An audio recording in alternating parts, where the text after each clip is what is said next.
simplement aller dans le livre de Ésaïe, chapitre 6, versets 1 à 9. Ésaïe 6, versets 1 à 9. Ésaïe 6, versets 1 à 9.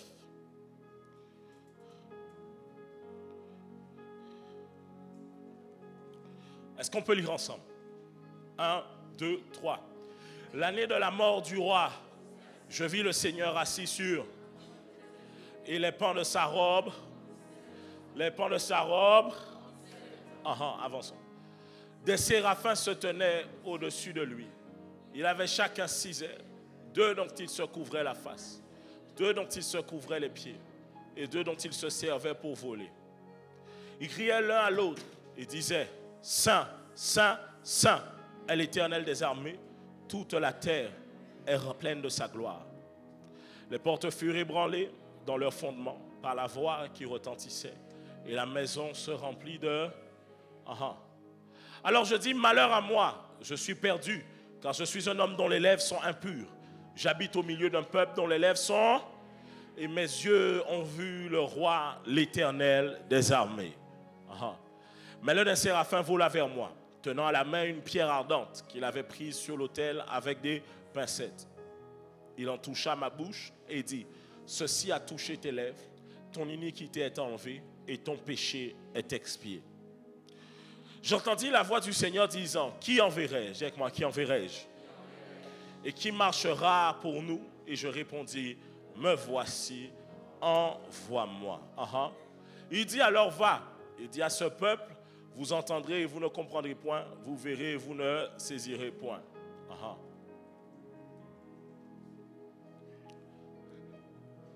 On va relire encore cette partie-là. Il dit alors va, il dit à ce peuple, vous entendrez et vous verrez et vous ne... Remets le verset d'avant pour moi. J'entendis la voix du Seigneur disant, et qui? Je répondis, envoie-moi. Ce matin, je vous parlerai des lois de l'envoi. Les lois de l'envoi. Les lois de l'envoi. C'est lorsque le Seigneur veut nous envoyer pour parler de sa part. Est-ce qu'on est ensemble? On peut y aller? Okay, la première des choses que j'aimerais vous dire, c'est que ici correspond à un contexte que j'avais déjà enseigné, qui est celui du conseil divin. Alors qu'ils étaient rassemblés dans le cadre d'un conseil divin, les séraphins étaient présents, le Seigneur était présent, et Ésaïe rentre justement dans cette vision. Il voyait le pan du Seigneur remplir la gloire du temple. Ésaïe était dans cette vision. Et à un moment donné, les questions vont se faire commencer à entendre comme « Qui enverrai-je et qui marchera pour nous ?» Il est intéressant de voir que Dieu est assis sur son trône et lui-même demande à savoir qui est-ce que je peux envoyer et qui est-ce qui peut marcher pour nous. Il y a 2 choses intéressantes là-dedans. La première des choses que Dieu nous indique, c'est qu'il n'ira pas lui-même. Cela veut dire que si les gens doivent entendre parler de Dieu, si les gens doivent entendre parler de la part de Dieu, Dieu ne viendra pas lui-même. Et c'est ainsi que nous, chrétiens, nous devons prendre conscience d'une chose. Alors que le monde est en train d'aller à sa fin, alors que Jésus-Christ est sur le point de revenir bientôt, il y a une attente de la part de Dieu, c'est de savoir qui est-ce qu'il enverra et qui est-ce qui marchera pour lui. Parce que Dieu veut nous dire ce matin que ce n'est pas moi qui irai en personne. J'attends qu'il y ait des hommes et des femmes qui se lèvent en cette génération et qui marchent en ma faveur et qui parlent de ma part. En fait, Dieu n'attend pas les gens simplement qui sont assis le dimanche à l'église. Dieu n'attend pas simplement les gens qui chauffent le banc de l'église. Dieu n'attend pas simplement les gens qui regardent et puis qui partent simplement. Dieu attend des hommes et des femmes qui se lèveront cette génération et qui diront, Seigneur, moi, envoie-moi. Seigneur, moi, je marcherai pour toi. Il n'attend pas des gens qui regardent simplement la prédication sans dire Amen. Il attend de voir s'il y a des gens qui sont fervents et passionnés de lui, qui peuvent se lever en cette génération et dire, moi j'irai Seigneur. Alors ma question ce matin c'est, est-ce qu'il y a des hommes et des femmes qui veulent partir marcher de la part de Dieu, qui veulent être envoyés de la part de Dieu? Est-ce qu'il y a des hommes et des femmes qui veulent saisir le flambeau de ce que Dieu a prévu pour eux? En fait, écoute-moi bien, est-ce que je peux y aller ou pas? Mon message ce matin n'est pas pour tout le monde. Mon message est pour les assoiffés qui ont envie de servir Dieu. Si tu es venu ici en attendant simplement de recevoir ton miracle, ce n'est pas pour toi. Parce qu'aujourd'hui, le miracle, ce n'est pas ce que Dieu fait pour toi, mais c'est ce que toi, tu vas faire pour Dieu. Alors ce matin, je suis venu chercher les hommes et les femmes qui ont envie de réellement servir Dieu. Ceux qui se disent, je n'avais pas de vie avant. Avant, je pensais que j'étais vivant, mais j'étais mort. Et c'est Jésus qui est allé à la croix qui m'a redonné la vie. Ainsi, la vie que j'ai ne vient pas de moi. La vie que j'ai vient de Jésus-Christ. Ainsi, ce n'est plus moi qui vis, c'est Christ qui vit en moi. Ainsi, aujourd'hui, je ne peux plus mener ma vie pour moi-même, mais je la mène pour Christ. Cela veut dire que le matin, je pense à Christ. À midi, je pense à Christ. Le soir, je pense à Christ. Sur mon lit, je pense à Christ. Je ne sais pas si c'est à toi que je parle. Je ne sais pas si c'est à toi que je parle, mais je veux parler à quelqu'un pour lui dire, il est un temps qui est venu pour une génération de pouvoir se dire, Seigneur, même si je n'ai pas tout ce qu'il me faut, envoie-moi. Même si je n'ai pas le mariage, même si je n'ai pas l'argent, même si je n'ai pas les compétences, même si je n'ai pas les relations, même si je ne sais pas parler, envoie. Est-ce qu'il y a des gens qui sont prêts ce matin? Est-ce qu'il y a des hommes et des femmes qui sont prêts ce matin? Oh, ou bien j'amène cette prédication-là, ça je vais prêcher ça autre part. Ou bien je vais à Saint-Martin, je m'installe là-bas pour aller prêcher ça. Alors je me demande, est-ce qu'il y a des hommes et des femmes qui sont prêts à être envoyés? Des hommes et des femmes qui sont prêts à servir le Seigneur.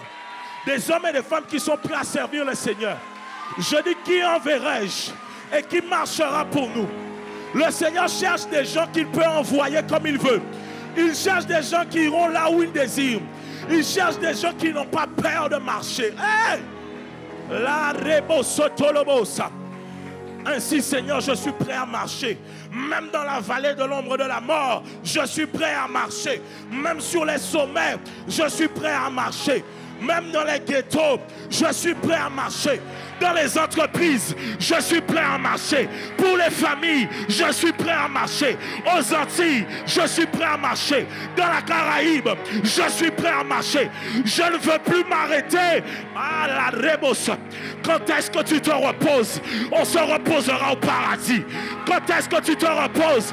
On se reposera au paradis. Alors Seigneur, envoie-moi. Je veux te servir. Pas quelqu'un d'autre. Non, pas quelqu'un d'autre. Envoie-moi.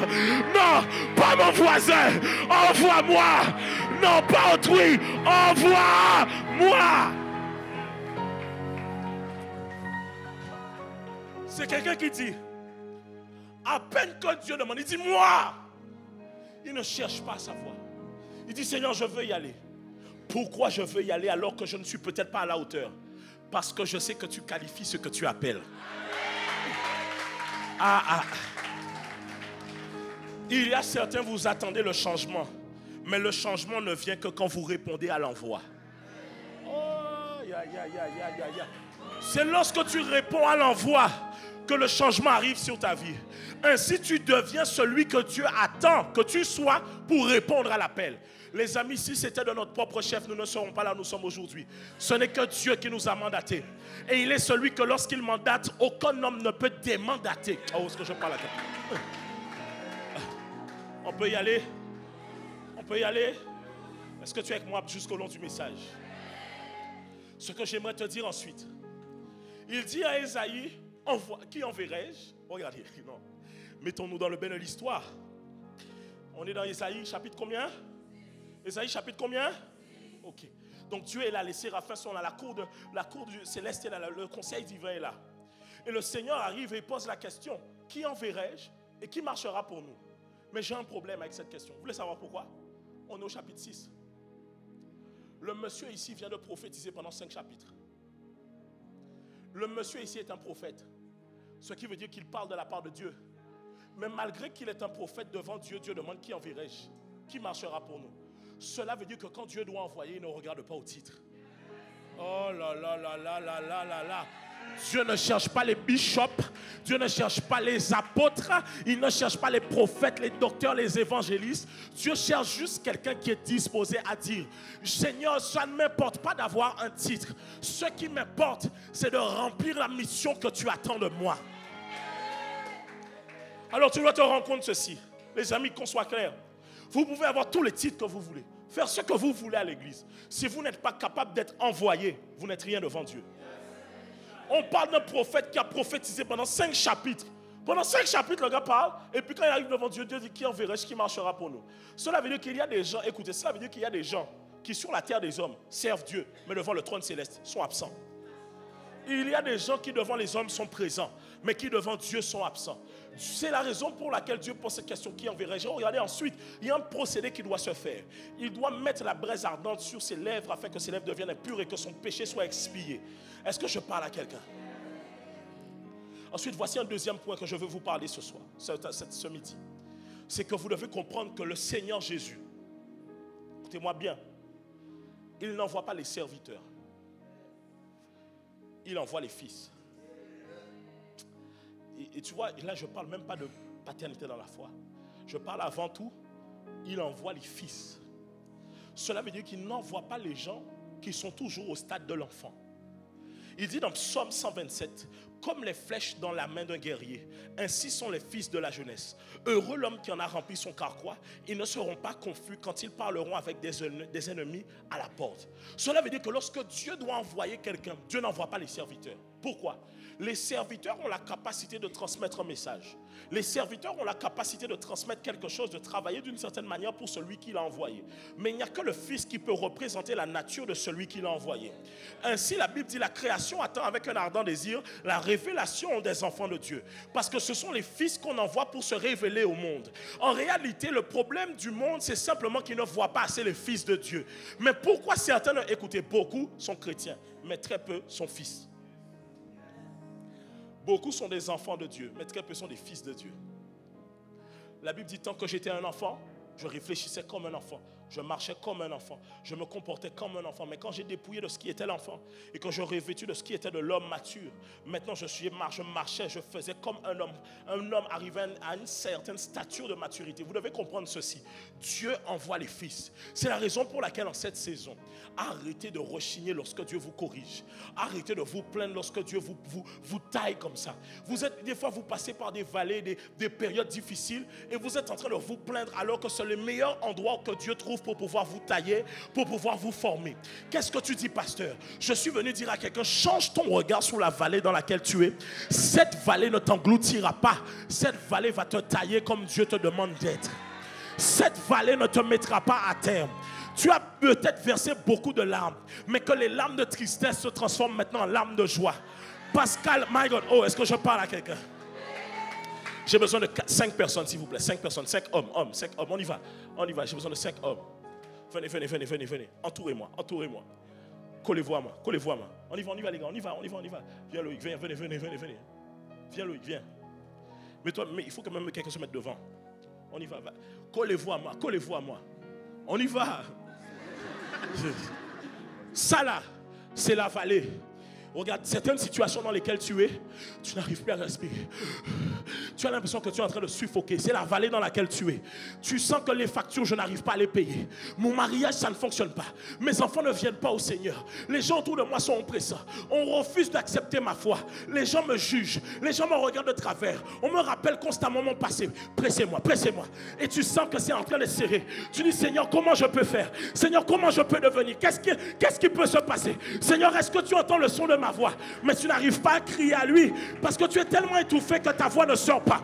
Maintenant, ce n'est plus la voix de ta bouche qui sort, mais c'est la voix de ton cœur qui crie à lui. Même quand les gens n'entendent pas, les gens se disent, mais on a l'impression qu'il ne parle pas, mais mon cœur crie à lui. Ainsi, tu es en train de te dire, mon fils, persévère. Mon fils, sois endurant. Mon fils, tiens bon. Ma fille, sèche tes larmes, parce que cette vallée ne t'engloutira pas, mais elle est en train de te conditionner pour l'appel que j'ai préparé pour toi. Cette vallée ne t'engloutira pas, mais elle est en train de te préparer pour l'appel que j'ai prévu pour toi. Alors le diable presse encore. Il presse encore, mais il ne sait pas que pour que l'huile d'olive puisse donner son huile, elle doit être pressée.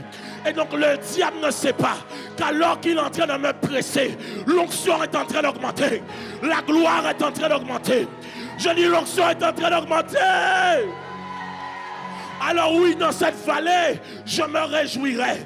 Parce que c'est lorsque je suis au pied du mur. Aïe, aïe, aïe, aïe, aïe, qu'il se révèle. C'est lorsque je n'ai plus le choix qu'il prend le relais. C'est lorsque je n'arrive plus qu'il prend le relais. Alors Seigneur, je commence à dire Rebo soto lobosa. Reketelebasa taladerebos. Robo soto lobose que telebasa. Rebese que telebosa.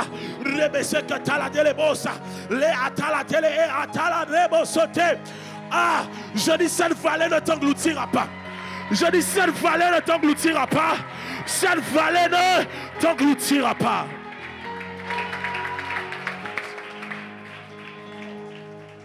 Écoutez, ma mentalité n'a pas changé. C'est soit tu bouffes, soit on te bouffe dans le monde présent. C'est soit tu bouffes, soit on te bouffe. Les amis, tu dois avoir beaucoup de caractère pour que quand l'oppression est constante dans le temps, tenir ferme. Les choses ne sont pas tout le temps faciles. Les gens critiquent tout et rien. À peine tu fais quelque chose, on critique. À peine tu t'habilles comme ça, on critique. À peine ceci, ça veut dire que tu marches sous oppression tout le temps. Les amis, il faut avoir vraiment du courage de pouvoir serrer les dents et de dire, mes amis, laissez-moi vous dire une chose. Vous aurez beau critiquer mon Jésus, je vais le prêcher encore.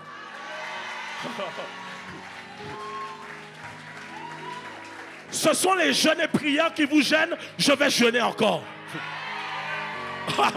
C'est la prière avec ferveur qui vous gêne, je vais prier encore. Pray, pray, pray, pray, pray, pray, pray. Écoutez-moi. Quand vous irez dans les... Écoutez, plusieurs d'entre vous, vous serez envoyés. Et quand vous irez dans les nations, les amis, on serre les dents et puis c'est tout. Il n'y a rien. Il y a quoi? Il n'y a rien. J'ai envie de pleurer, il n'y a rien. Parce que j'ai un job à terminer d'abord. Laisse-moi gagner les âmes, ensuite je vais pleurer. Laisse-moi servir l'Éternel, ensuite je vais pleurer. Je n'ai pas dit qu'on ne pleure pas, j'ai dit qu'on ne pleure pas tout de suite. Et on ne pleure pas devant eux. Que s'ils voient une larme, que ce soit des larmes de réjouissance en disant: ô roi Nebuchadnezzar, je ne me prosternerai pas devant ta statue, parce que l'Éternel va me secourir. Mais même si Dieu ne me secourt pas, nous ne nous prosternerons pas. Parce qu'il y a des gens qui pensent que tu sers Dieu parce que tu as l'argent. Tu peux retirer l'argent, je serai dedans toujours. Il y a des gens qui pensent que tu sers Dieu parce que tu as le mariage. Le mariage peut partir, je serai dedans toujours. Tout ça là peut partir, je servirai Dieu. Écoute, j'ai envie de dire à quelqu'un, à un moment donné, on sèche les larmes, on relève la tête et on arrête de pleurer. Oui, la vie a été injuste, d'accord, mais elle a été injuste avec nous tous. Oui, la vie a été difficile, d'accord, mais elle est injuste avec nous tous. Les gens ne t'aimeront pas partout, les gens ne te valideront pas partout, mais sèche les larmes et deviens le Zidane spirituel pour les ténèbres. Hey! Il pensait qu'en m'enlevant les jambes, je ne pourrais plus rien faire. Qu'en enlevant les bras pour des coups de boule. Je vais avancer, je vais avancer. Oui. Les amis, écoutez-moi bien. À des moments, tu peux attendre que les gens t'ouvrent la voie, t'ouvrent la porte. Arrête d'attendre ça. Guys, si vous êtes d'ici, vous devez être des violents. La Bible dit le royaume des cieux, au temps de Jean-Baptiste, là jusqu'à maintenant, là, c'est les violents qui s'en emparent. On est violent. On est violent. Même si tu n'es pas avec nous, on est violent.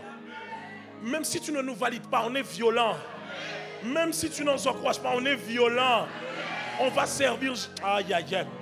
Votre problème, écoutez, dans la vie, il y a très peu de gens chez qui vous devez attendre la validation.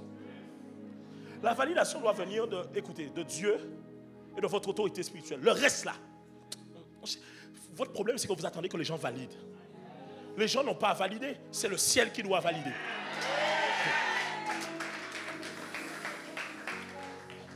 Écoutez, les gens vous combattront. Vous voulez savoir pourquoi les gens vous combattront? Vous voulez savoir pourquoi?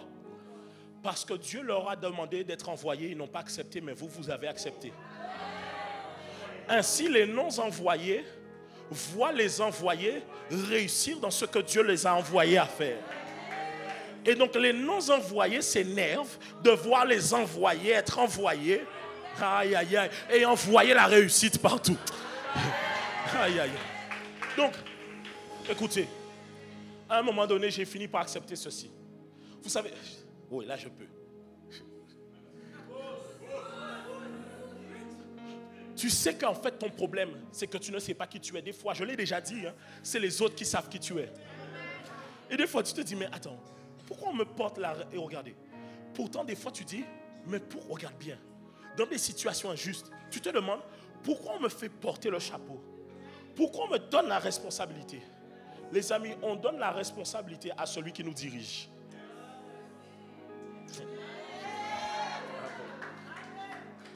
Quand dans ton travail, on essaie de mettre tout sur ta tête, tu n'as pas compris. On est en train de dire que dans le monde spirituel, c'est toi qui les diriges. Regarde, tu es absent à des réunions de famille. Malgré ton absence à ces réunions de famille, on te tient pour responsable de choses dont tu n'étais même pas présent. En fait, ce que la famille est en train de dire, c'est qu'on reconnaît que c'est toi qui nous diriges.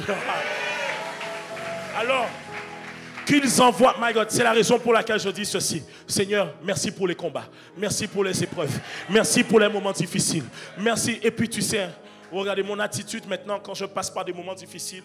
Vrai, vous savez, hein, sincèrement, tout le temps, c'est Seigneur, qu'est-ce que tu veux travailler en moi? Parce que si cette situation me fait mal comme ça, et voici une parole que Dieu m'a donnée. Dieu m'a dit ceci. Il m'a dit, Anthony, gardez ton cœur. Il m'a dit, ne tombe pas dans le piège de certains. Il m'a dit, garder ton cœur, ce n'est pas endurcir ton cœur. C'est chaud, hein? Parce que pour toi, garder ton cœur, c'est l'endurcir. Non. Garder ton cœur, c'est le garder comme il est là, bien, selon Dieu, mais ne pas laisser n'importe qui avoir accès à ton cœur. Ainsi, ne change pas pour les autres. Ne change pas pour les autres. Ne deviens pas méchant pour les autres. Ne deviens pas mauvais pour les autres. Tes collègues peuvent être mauvais, ne deviens pas mauvais. Ta famille peut être Dieu, ne deviens jamais comme ça. Garde le cœur pur. Est-ce qu'on est ensemble? Alléluia. Est-ce que je peux avancer?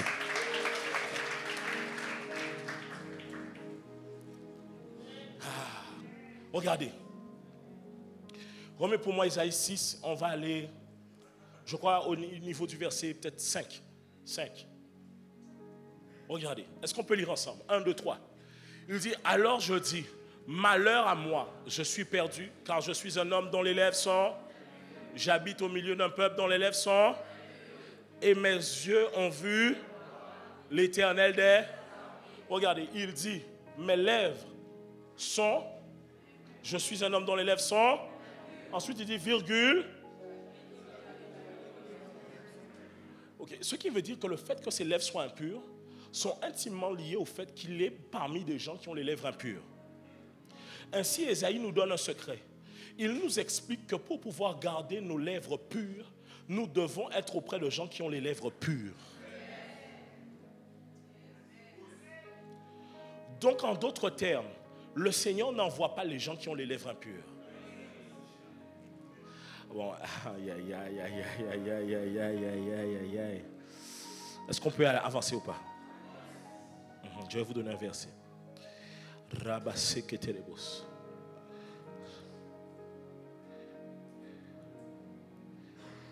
On va aller dans Proverbe 27, 17.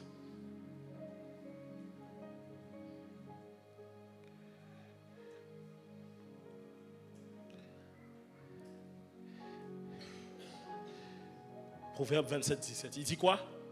Comme le fer aiguise le fer, ainsi un homme excite la colère d'un. Cela veut dire que la manière dont tu es est intimement liée aux gens qui t'entourent. Je l'ai déjà dit plusieurs fois ici.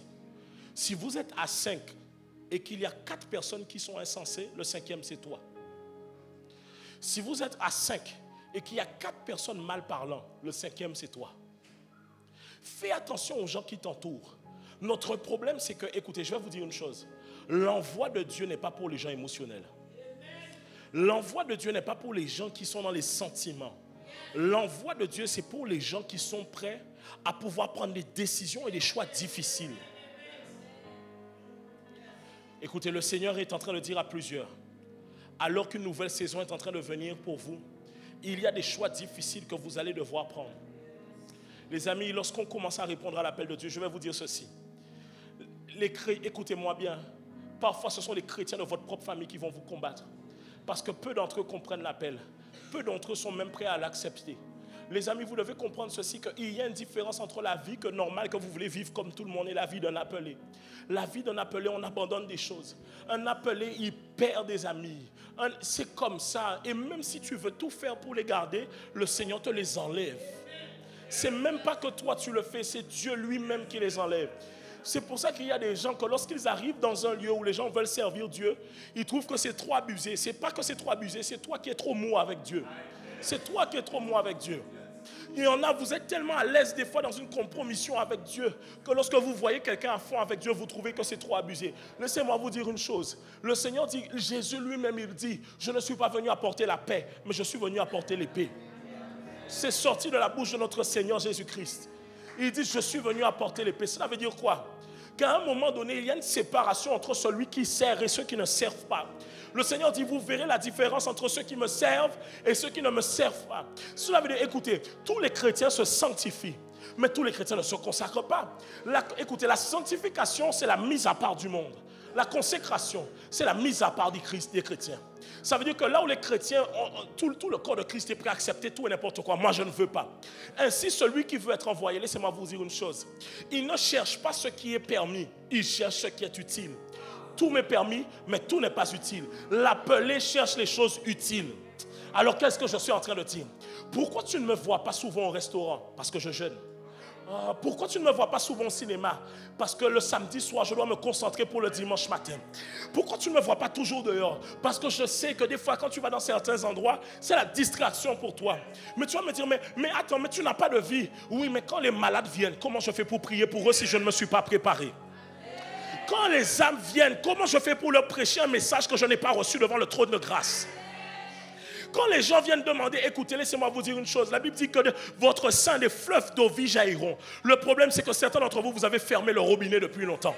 Vous avez fermé le robinet depuis longtemps. Et aujourd'hui, là, comme ça, vous êtes tellement dans la distraction que quand les gens viennent boire chez vous, ils ne trouvent rien. Le torrent est asséché. Ils ne trouvent rien. Laissez-moi vous dire une chose. Lorsqu'on veut répondre à l'appel, on perd. Mais on perd pour gagner. Quand on veut répondre à l'appel, le Seigneur nous perce. Comme Jésus étant à la croix, on le perce et puis l'eau est sortie. Il faut que tu sois percé. Si tu n'es pas percé, il n'y a rien qui sortira. Alors à un moment donné, accepte de perdre. Les amis, laissez-moi vous dire une chose. Quand on répond à l'appel, on perd de l'argent, on perd des contrats. Oui, pourquoi? Parce qu'il y a certains gros contrats, c'est le dimanche. Mais le dimanche, je suis à l'église. Aïe, aïe, aïe, aïe, aïe. Écoutez, il y a une différence entre les chrétiens qui veulent à l'église quand ils veulent et les chrétiens qui disent je ne peux pas rater parce que c'est mon centre de formation. Quand je suis ici, je reçois. Écoutez, le problème c'est que vous attendez que le temps de l'appel vienne sans vous préparer à l'appel. Le temps de l'appel arrive sur vous. C'est comme la pluie, mais vous n'avez pas de parapluie. Et vous dites, oh, comment je vais faire? Les amis, laissez-moi vous dire une chose. Il y a un temps marqué pour chaque personne. Certains, votre temps marqué, vous l'avez raté, vous attendez plusieurs années. Parce que vous ne vous êtes pas préparé quand le temps marqué. Écoutez, Dieu n'ouvre pas des fenêtres de tir pour tout le monde à n'importe quel moment. Et il y a des moments précis de votre destin où Dieu vous attend. Si vous êtes absent à ce moment-là, rendez-vous dans 10 ans. Rendez-vous dans 5 ans. Et, je ne sais pas si je parle à quelqu'un.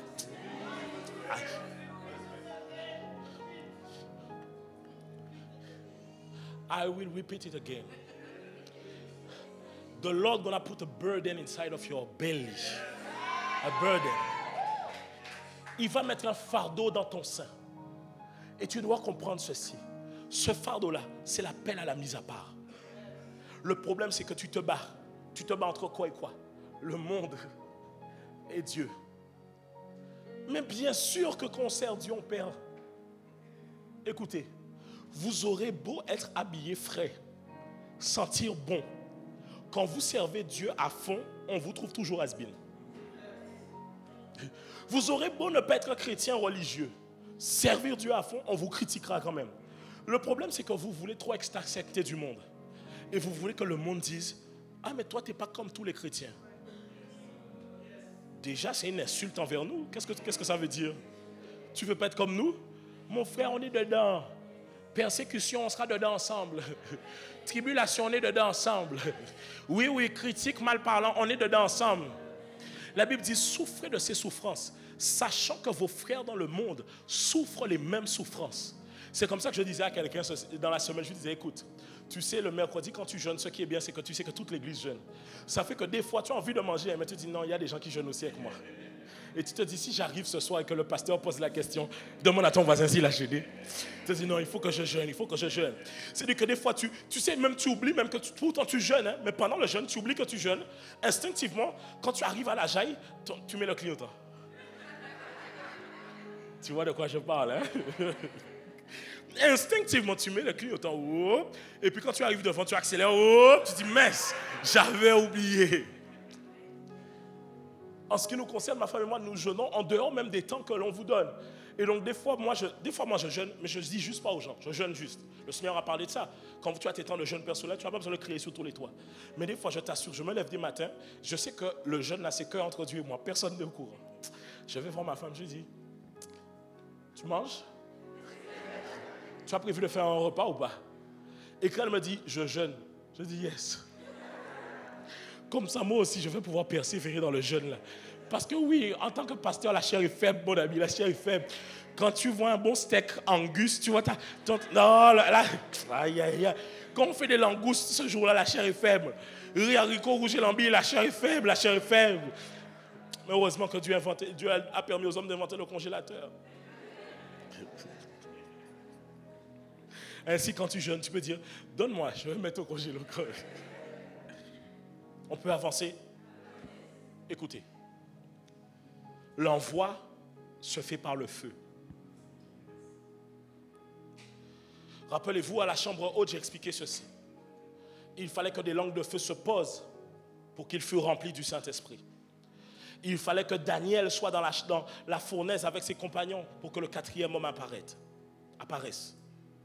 Et pareil ici, avant d'être envoyé, on doit d'abord lui mettre la braise ardente sur les lèvres pour être sûr que celui qu'on envoie a été touché par le feu qui doit toucher autrui.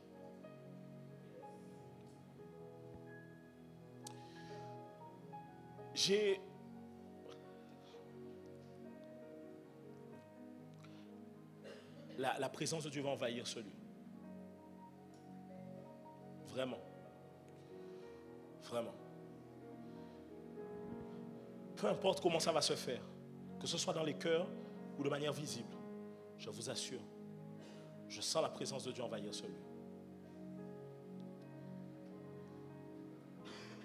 Quand j'ai prêché ce message, j'ai raconté une anecdote. Il y a une fois, j'étais en prière et je me suis retrouvé dans une vision. Je vous ai déjà peut-être raconté ça. Dans cette vision, j'étais comme dans un espace bien ouvert avec une falaise au loin, avec une chute d'eau. Et sur le haut de cette falaise, avec la chute d'eau, c'est comme si tu es devant peut-être ces chutes décarbées, c'est ça? Chose comme ça, c'est ça qu'on a ici. Il y a quoi encore à part chute décarbée, il y a quoi d'autre? Non, chute décarbée, c'est plus grand. Hein? Ouais, quelque chose d'équivalent, mais encore beaucoup plus grand. Et c'est comme si moi j'étais au pied de la chute. Et je regardais la chute d'eau. Et j'ai vu comme un ange m'apparaître. Il était en feu, mais vraiment en feu. Et d'un coup, il a disparu, il est arrivé devant moi. Et il m'a touché. Quand il m'a touché, moi-même j'étais en feu. Et il m'a regardé et il m'a dit, à partir d'aujourd'hui, tu es embrasé pour embraser. Non, il m'a dit non, il m'a dit clairement, c'est même pas les termes qu'il a utilisés. Il m'a dit, tu es affecté pour affecter.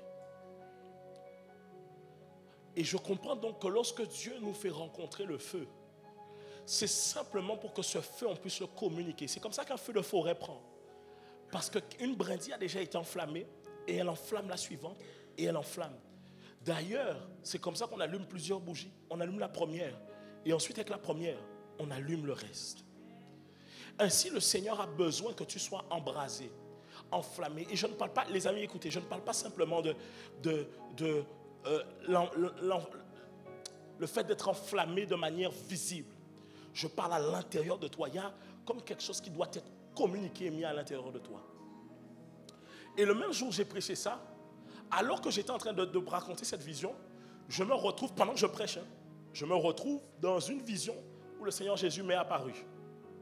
Et le Seigneur Jésus m'avait remis quelque chose. Je vous ai raconté ça au conseil divin, mais pas à tout le monde. Le Seigneur m'avait remis quelque chose.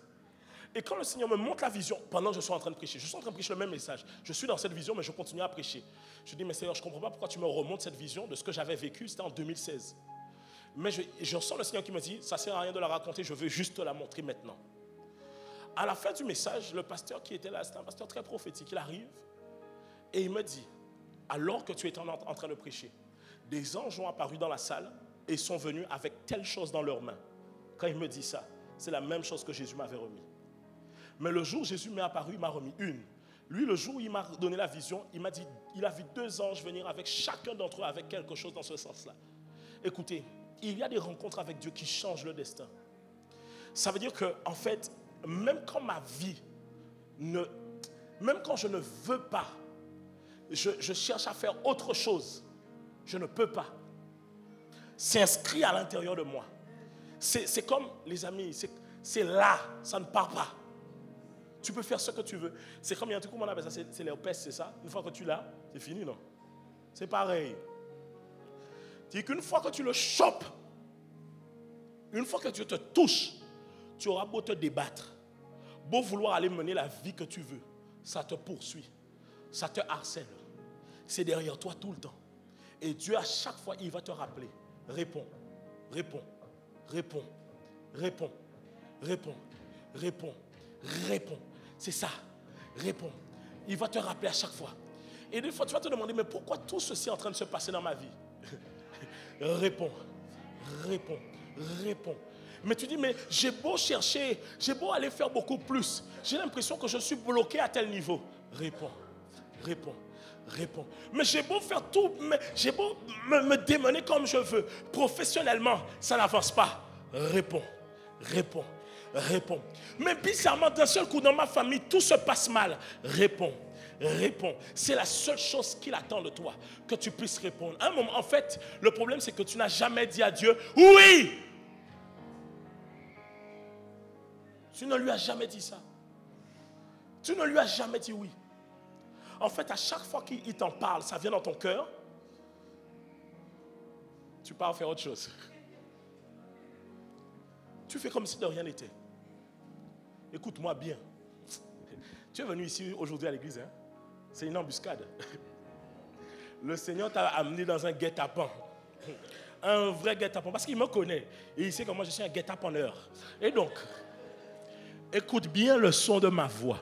Tu auras beau fuir, Dieu te rattrapera toujours. Peu importe où tu iras, Dieu va te rattraper. Écoute-moi bien, peu importe le péché dans lequel tu es, I don't care. Dieu viendra te chercher de là où tu es. Tu as beau vouloir faire ce que tu veux devenir influenceuse, Dieu va te rattraper. Hein? Tu as beau vouloir mener la vie que tu veux, Dieu va te rattraper. Et je prie que mon Dieu te rattrape, qu'il te rattrape. Oui, qu'il te presse, Tu auras beau, écoutez-moi bien, je vous assure, hein, vous ne serez heureux dans rien si ce n'est dans les choses de Dieu. Tu iras dans le travail. C'est bien, mais tu sens que, c'est bien, mais ça ne comble pas mon cœur. Tu t'es marié et tu pensais que le mariage allait combler ton cœur. Demande aux mariés. Demande aux mariés, ils vont te dire. Non, ça ne comble pas. Les amis, la seule chose qui nous comble, c'est lorsque nous servons Dieu. C'est lorsque nous servons Dieu. Je peux avancer? Amen. J'aime ça. J'aime quand Dieu sait prendre les gens. Souvent, Dieu, et je vais terminer par là, Dieu vient vous prendre quand vous avez déjà fait vos plans.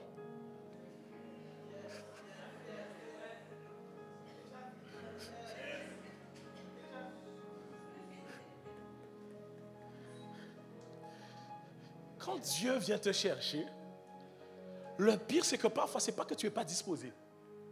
Avant tu lui as demandé, tu lui as dit Seigneur, tu as quelque chose pour moi? Il n'a jamais répondu. Seigneur, tu veux que je fasse quelque chose pour toi? Il n'a jamais répondu. Et puis toi, tu commences à faire tes plans en te disant, bon, si Dieu ne parle pas, je vais faire ce que j'ai à faire. Et tu fais ton planning, tu fais tout, tu avances. Et puis dans ton travail, on te dit, ah, tu sais, Caroline, je sais qu'il y a une Caroline. Caroline, c'est à toi que je parle, Caroline. Tu as une promotion pour aller travailler en Amérique du Nord. Avec un salaire augmenté vraiment considérablement. Presque du x2. Caroline, tu m'entends? Presque du x2. Et au moment où le Seigneur, tout s'ouvre, tu trouves la maison plus grande que ta maison à Vieux Habitants. Ou en Bertrand. Plus, écoutez, tu vois, on te dit déjà, tu auras voiture de fonction. Voiture de fonction. Tous les feux verts sont allumés. Mais alors que tous les feux verts sont allumés, le Seigneur te bloque. Alors que tu es sur le point de rentrer dedans, tu dis, hey! J'ai laissé derrière moi la promiscuité, la maladie. J'ai rendez-vous au sommet. Alors que tu t'amènes dans la gloire, tu dis, vous les jaloux du quartier. Et tu commences à parler, moi, Huguette avec Kazantolai. Il était quand mal parlé moins.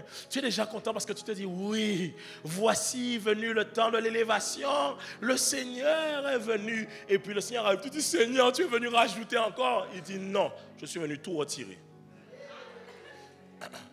Seigneur, comment ça? Je veux que tu ailles me servir à Marie-Galante.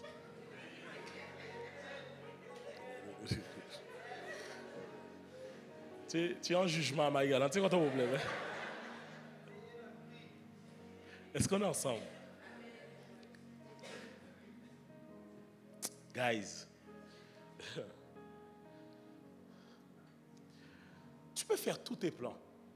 Et moi, vous savez, j'arrive à sentir quand l'odeur de la pelle est sur quelqu'un.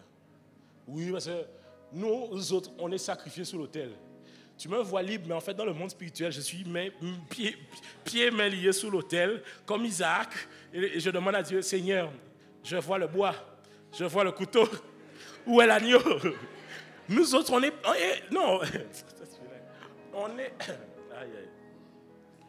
Les amis, tellement la vie là, elle est dure.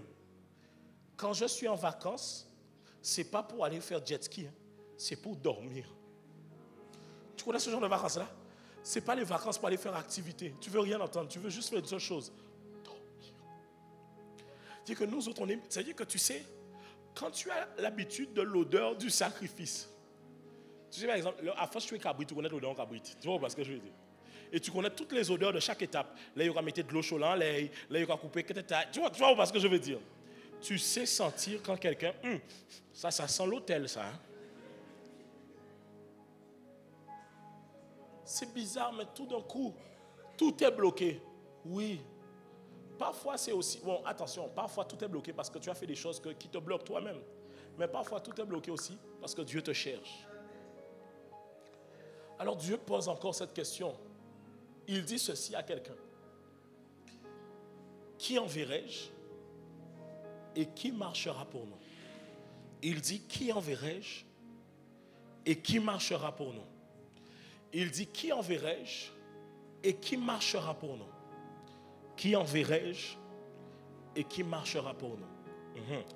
Il dit, qui enverrai-je et qui marchera pour nous? Il dit, qui enverrai-je et qui marchera pour nous? Qui se laissera utiliser par moi? Qui se laissera utiliser par moi? Et il dit, ce matin, ce que je veux faire simplement, c'est répandre mon esprit sur plusieurs. Je le sens, my God. Écoutez, plusieurs qui êtes ici, alors que vous êtes assis, le Seigneur va commencer à toucher plusieurs sur leur chaise même. C'est ça. Il dit, même si, j'entends le Seigneur dire, même si eux-mêmes ne veulent pas répondre, je ferai sortir ces paroles de leur cœur. Il dit, je leur inspire maintenant le vouloir et le faire. Il vient comme mettre un dépôt sur plusieurs maintenant, je le sens dans mon esprit. Écoutez, plusieurs vont commencer à être saisis par le Saint-Esprit. Plusieurs vont commencer à être touchés. Que ton feu se répande, Esprit de Dieu. Viens et touche ces hommes et ces femmes qui doivent être visités en ce matin. Viens faire ce que toi seul peux faire. Viens changer les mentalités. Il y en a, vous allez commencer à ressentir comme le poids de sa gloire. Vous êtes même assis sur la chaise va commencer à devenir lourde d'un seul coup parce que le Seigneur est en train de mettre sa main sur vous. La